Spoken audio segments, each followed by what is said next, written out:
استقبال ہے آپ سب کا ہمارے یوٹیوب چینل عرفہ ایجوکیشن میں۔ آج کی اس ویڈیو میں ہم آغا حسر کشمیری کی مختصر ڈرامہ نگاری آپ لوگوں کے سامنے پیش کریں گے۔ آغا حسر ہی تھے جنہوں نے اردو ڈرامے کی بے تک بندی اور گھٹیا زبان کو ایک معیاری زبان اور اچھی شاعری سے وزن وقار بخشا۔ پلاٹ کے اعتبار سے انہوں نے ڈرامے کو معاشرتی مسائل اور زندگی کے حقائق سے بھر کے ایک نئے انداز کا آغاز کیا۔ مکالموں اور زبان و بیان میں بھی شگفتگی پیدا کی۔ زبان میں فصاحت اور بلاغت کے ساتھ سلاست اور روانی خطابت اور شعری انداز پیدا کیا۔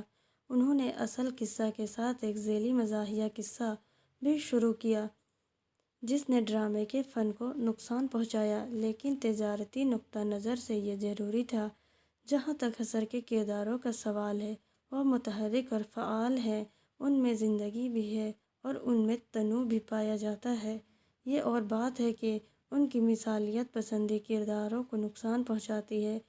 اس کے علاوہ وہ کبھی کبھی آغا حسر اپنے مزاحیہ کرداروں سے کئی اصلاح مزاحیہ انداز میں نکلوا لیتے ہیں۔ آغا حسر کشمیری کی ایک امتیازی خصوصیت ہے ان کا اصلاحی نقطہ نظر۔ وہ اپنے ڈراموں کے ذریعے پورے معاشرے کی اصلاح کرنا چاہتے ہیں۔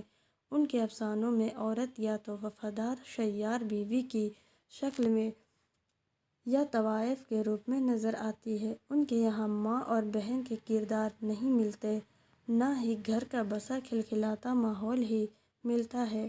آغا حسر کا سب سے بڑا کارنامہ یہ ہے کہ اردو ڈرامہ جو پارسیوں کے ہاتھوں میں غیر ارادی پست سے پست ہوتا چلا جا رہا تھا، اس کے وزن وقار کو ایک ادبیت اور شگفتگی، تازگی اور رعنائی عطا کی۔ ویڈیو پسند آئی ہو تو لائک کریں، چینل کو سبسکرائب ضرور کریں۔